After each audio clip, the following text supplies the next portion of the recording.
Bonjour et bienvenue sur le plateau de Bonjour chez vous. Je suis très heureuse de vous retrouver aujourd'hui pour cette dernière émission de la semaine. Aujourd'hui, notre thème du jour est « Tu ne peux pas mener une double vie ». Et aujourd'hui, c'est Frank qui va nous apporter la pensée du jour. Et ensuite, dans la rubrique « C'est mon histoire », j'ai reçu Carlos qui nous a raconté la double vie qu'il a menée pendant plusieurs années. Voilà, vous connaissez le programme, je vais retrouver les chroniqueurs.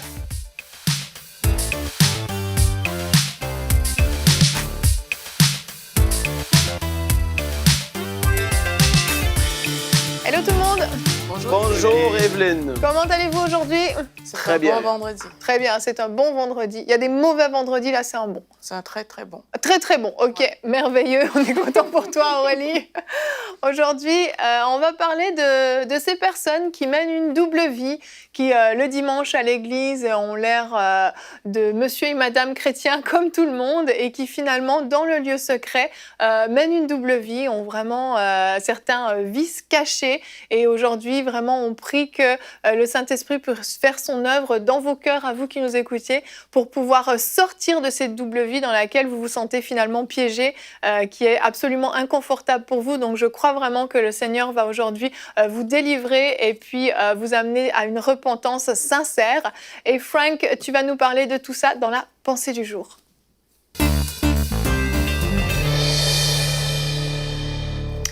Le titre de ta pensée, Frank, est « Sache-le, rien n'est caché devant Dieu ».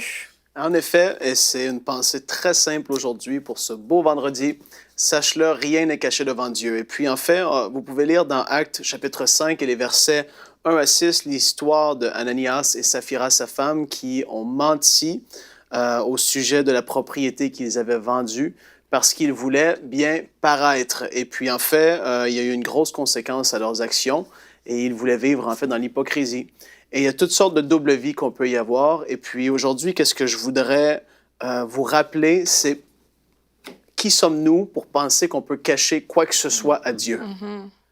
Devant lui, tout est à nu.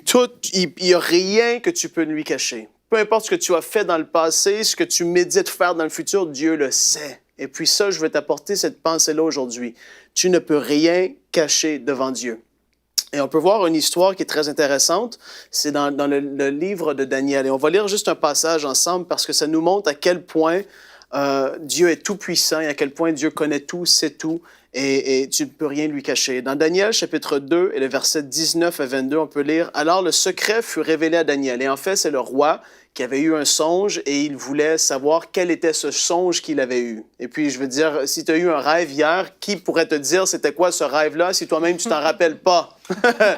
Et puis, ici, on voit Daniel, il dit « Alors le secret fut révélé à Daniel. » Alléluia! Parce que Daniel servait Dieu, le vrai Dieu. Et ça lui fut révélé dans une vision pendant la nuit. Et Daniel bénit le Dieu des cieux.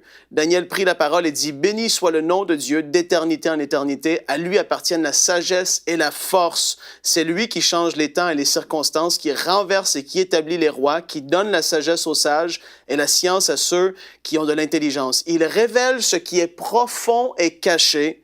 Il connaît ce qui est dans les ténèbres. Et la lumière demeure avec lui. Il révèle ce qui est profond et caché. Il connaît ce qui est dans les ténèbres et la lumière demeure avec lui. » C'est tellement, tellement fort comme verset, le verset 22. Il va révéler ce qui est fait dans les ténèbres. Et puis aujourd'hui, je veux te dire, si tu voles des choses à ton travail, Dieu le sait. Si tu vis un adultère présentement et tu penses que pour l'instant, personne ne le sait, Dieu le sait. Il n'y a rien de caché devant lui. Si tu es quelqu'un qui a un non-pardon dans ton cœur qui est là depuis des années, devant Dieu, c'est très grave et Dieu le sait. Il n'y a rien que tu peux lui cacher. Mais la bonne nouvelle, c'est qu'aujourd'hui, Dieu veut t'aider à t'en détourner. Qu'est-ce qui est très spécial et particulier avec une double vie, et c'est ce que les gens vont souvent dire lorsqu'ils ont été un peu, si je peux dire, comme libérés ou que Dieu a vraiment fait une œuvre en eux et qu'ils ont pu délaisser cette double vie-là, c'est que les gens, pendant qu'ils vivent cette double vie, il y a un sentiment un peu comme d'excitation, d'adrénaline qui est là parce que tu fais quelque chose, tu penses que personne ne le sait et en fait, tu sais que oui, par rapport à la parole de Dieu, ça va être un péché et tu te dis, mais personne ne le sait et tu fais cette chose-là et ça peut te procurer un plaisir momentané tellement court comme Ananias et Saphira. La parole nous dit que Satan a rempli leur cœur. Il avait mis dans leur cœur le fait de la pensée, dites ce mensonge-là et voyez, vous allez bien paraître devant les gens. Et ça, c'est ce que le diable veut faire dans chacune de vos vies si vous vivez une double vie. Il veut vous mentir pour que temporairement, vous vous éloigniez de Dieu, pour que vous commettiez quelque chose de grave, parce que lui, ce qu'il veut, c'est te voler, t'égorger et te détruire. Et c'est ce qu'il veut faire au travers de la double vie que tu vis actuellement. Mais comme j'ai dit, la bonne nouvelle, c'est que Dieu veut que tu puisses en être libéré. Aujourd'hui, si tu entends ma voix et tu le sais, il n'y a personne qui a besoin de te le dire, tu le sais que tu vis une double vie, abandonne cette vie. Si tu as besoin de demander pardon, de te réconcilier avec quelqu'un, fais-le. Si tu as trop de la difficulté, tu dis, mais c'est tellement difficile, ça fait des années que je mène cette double vie-là, personne ne le sait jusqu'à aujourd'hui. Frank, tu ne peux pas imaginer, j'ai tellement fait de choses dans cette double vie. Je parais comme un bon chrétien, mais pendant la semaine, je fais toutes sortes de choses terribles, impensables. Je regarde, j'écoute, je dis des choses que je ne devrais pas dire. Ben aujourd'hui, prends la décision d'aller vers quelqu'un de confiance et confesse ce que tu fais. Parce que quelque chose qui est apporté à la lumière, la puissance des ténèbres va être enlevée de cette chose-là. Et ça, on a fait une émission sur la honte récemment. Je veux t'encourager, va voir cette émission parce que la honte va te garder et peut te garder dans un certain péché ou dans une double vie. Je t'encourage, confesse-le à quelqu'un en qui tu as confiance pour être libéré. Sache que Dieu n'est pas fâché contre toi. Il déteste la chose que tu fais actuellement, mais il t'aime tellement toi, il veut te voir t'en sortir. Fait qu'abandonne la double vie aujourd'hui. Va vers quelqu'un de confiance, confesse-lui certaines choses s'il a besoin. Sinon, prends la ferme décision. J'arrête parce que je le sais que tôt ou tard, que ce soit sur cette terre ou devant Dieu dans l'éternité qui est à venir, Dieu va me dire, voici ta vie. Et tout sera mis devant toi. Il n'y aura rien de caché. Moi, je préfère être ici sur terre et vivre la conscience tranquille. Comme l'apôtre Paul le dit, je sers Dieu d'une conscience pure, la conscience tranquille. Il n'y a rien qui... Je me couche le soir et ma conscience est tranquille parce que je ne vis pas l'hypocrisie, une double vie et ci et ça. Je préfère vivre une vie comme ça et devoir peut-être m'humilier pendant 1, 2, 3 minutes, parler à quelqu'un, ouvrir mon cœur, mais d'avoir cette conscience tranquille et d'être droit et sincère et vrai devant Dieu, devant mes frères et sœurs, et être un bon témoignage tout simplement pour ici, sur cette terre. Fait que dégage-toi de cette double vie dès aujourd'hui, c'est tellement important. Amen. Merci, Frank. Le problème avec la double vie, c'est que devant Dieu, on n'est pas deux personnes, on est une personne. On a une âme, on a un esprit et on a un corps. Donc dans une double vie, en fait, on est deux personnes différentes. Mais face à Dieu, ces deux personnes, le bon chrétien du dimanche et puis le gros pécheur de la semaine, sont mis en une seule et même personne. Oui, c'est joliment dit, je sais. Mais j'illustre, moi, je suis visuelle.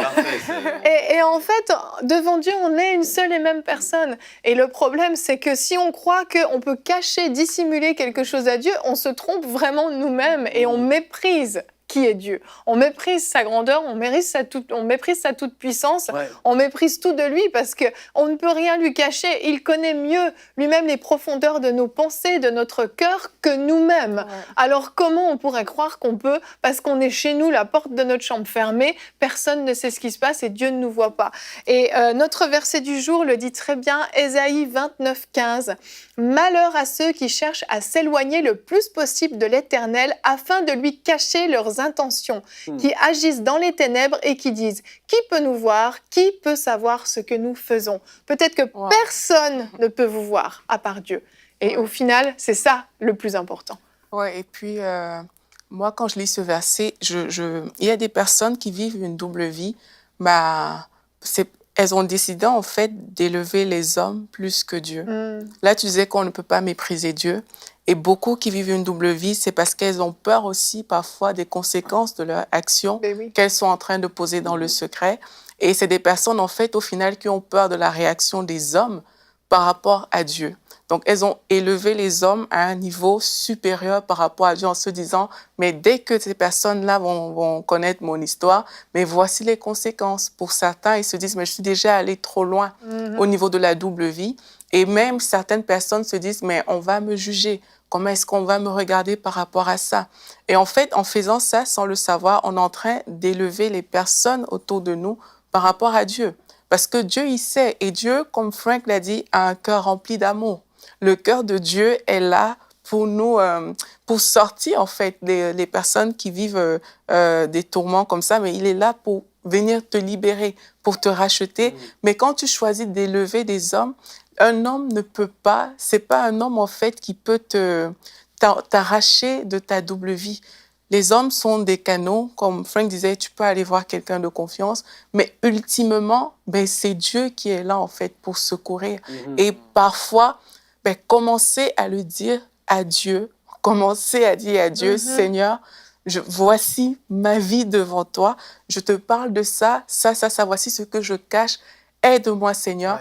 Et après, le Saint-Esprit va nous diriger vers les bonnes personnes. Il va ouvrir les cœurs, il va disposer des cœurs en notre faveur. Et c'est comme ça qu'on va voir aussi les choses changer dans notre propre vie. Je crois aussi que c'est important pour une personne de vraiment mettre un stop, comme disait Frank, de vraiment le saisir à un moment, de pouvoir le confesser, de le dire, de parler à Dieu, parce que en fait, avec ces choses-là, avec cette manière de vivre, c'est impossible d'accomplir la mission à laquelle on est appelé. Impossible d'entrer dans l'appel de Dieu. Il dit, je jurais dans ma colère, ils n'entreront pas dans mon repos. Les gens qui demeurent dans une telle attitude ne vivront jamais la mission. C'est-à-dire, quand ils sont nés, Dieu a parlé des plans sur leur vie, a parlé des choses, et ils vont passer toute leur vie. Il y en a même qui sont là, qui se disent chrétiens, et qui vont avancer, et ils vont essayer d'obtenir les choses, d'entrer dans les plans que Dieu...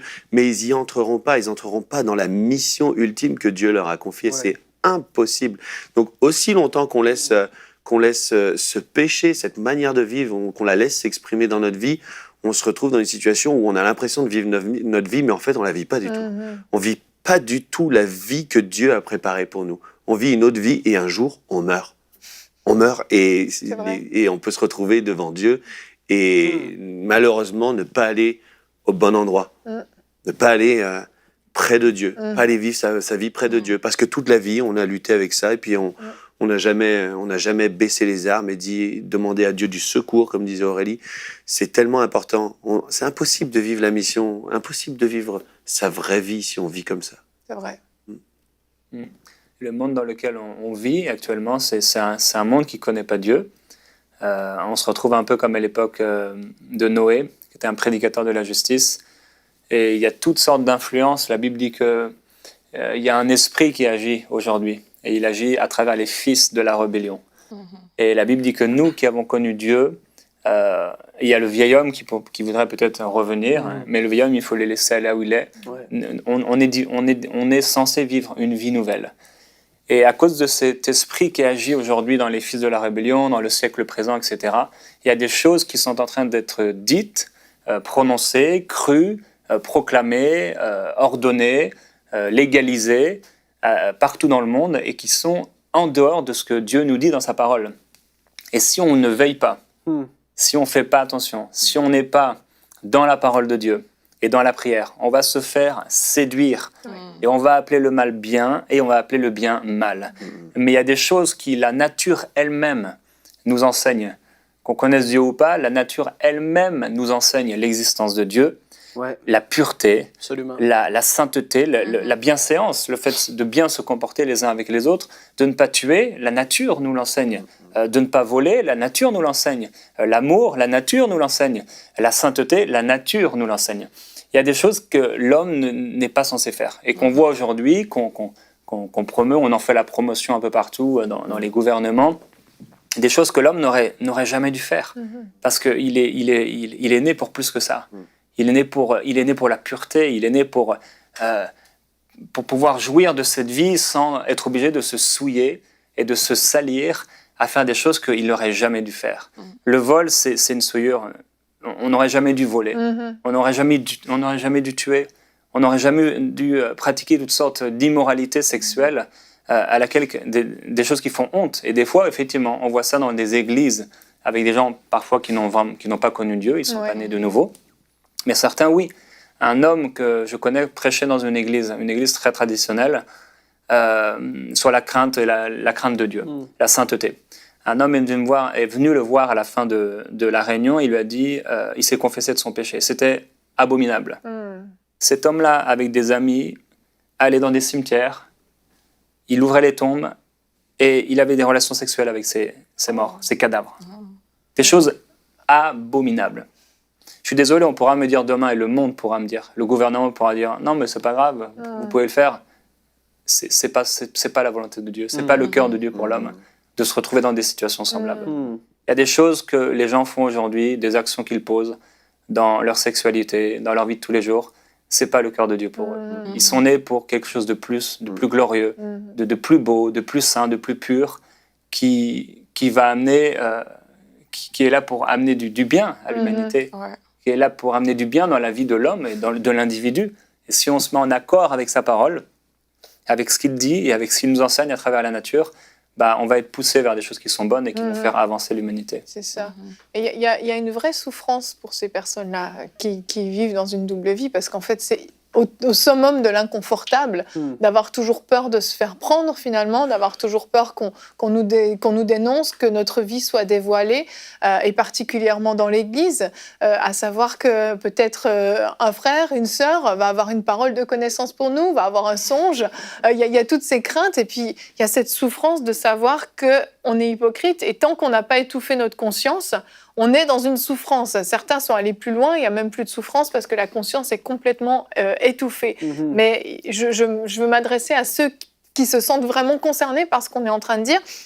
C'est une souffrance terrible pour vous, et vous savez qu'on parle de vous, et vous avez essayé de changer de tellement de façons différentes, vous avez tout essayé, mais vous n'y arrivez pas, vous êtes coincé dans ces choses, et vous n'arrivez pas à vous en sortir.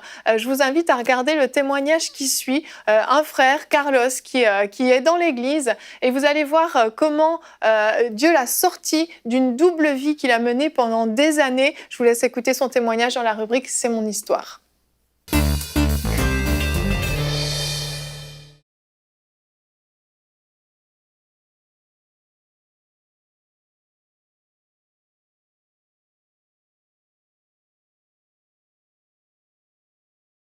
Je pense vraiment que vous avez aimé ce témoignage qui est vraiment édifiant et à la gloire de Dieu. On voit ce que Dieu peut faire quand quelqu'un s'abandonne réellement entre les mains de Dieu.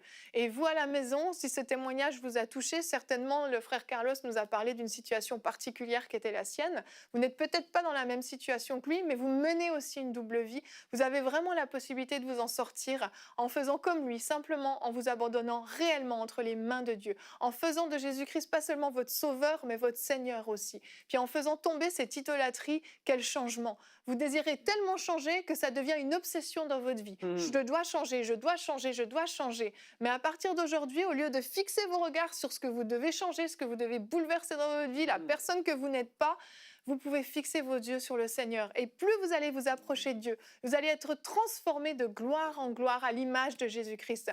Approchez-vous de Dieu, passez du temps dans sa présence, imprégnez-vous de sa présence. Et peu à peu, vous allez devenir une nouvelle personne. Et prenez, comme Frank l'a dit, la décision de confesser. Sortez des ténèbres, approchez-vous de la lumière. Osez aller parler à votre pasteur, à une personne de confiance. Dévoilez la vie que vous êtes en train de mener dans le secret. Et le Seigneur va vous libérer. Vous allez pouvoir devenir la personne que vous avez toujours rêvé d'être et sortir de cette souffrance interminable. Merci à vous tous pour cette émission qui a été vraiment importante, je pense, à faire, et pour que dans l'Église, on sorte des ténèbres, en fait, qu'il n'y ait plus que la lumière qui règne dans l'Église. Et puis, je vous souhaite à tous un merveilleux week-end dans la présence de Dieu. On se retrouve la semaine prochaine pour encore de nouvelles émissions de Bonjour chez vous. Soyez bénis.